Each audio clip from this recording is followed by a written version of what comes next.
sa akin, pwede naman tanggapin yung mga tao nagpapa-sex change. Wala naman silang ginagawang masama.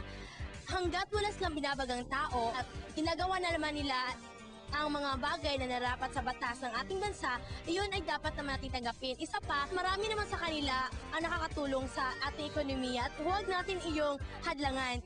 Hindi sila dapat tanggapin dahil nilikha sila ng Diyos ng ganun at hindi pwede nila itong baguhin.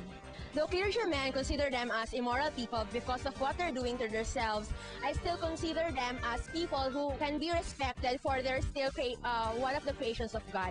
Hindi sila dapat tanggapin dahil labag sa kautusan ng Diyos ang kanilang ginagawa. Okay, in my own opinion, katanggap-tanggap naman yun eh.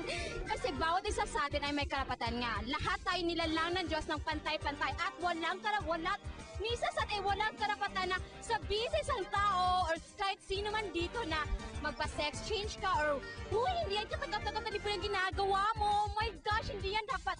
Kaya ang masasabi ko yan, dapat din naman na respetuhin din naman natin sila. As long as may respeto tayo sa bawat isa-isa, respetuhin din natin sila kung ano yung magiging desisyon nila. Yes, I do believe that these kind of people, as we may say, the lesbians or the gays, should be accepted in our society because it's not really their fault what they are right now and who they are because they really are like that. And in addition, they're not supposed to be blamed because they are productive citizens in the country, right?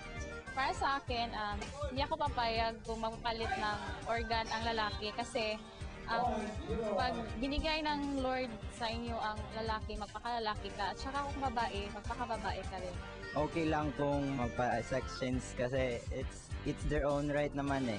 Sa kanila naman pera yan eh. We all know that the Philippines is very conservative and we are closely Catholic or Christian country. I think most Filipinos are not ready to accept the fact to have people like that in the society. Let's just accept what God had given us. Kayo, ano sa tingin nyo?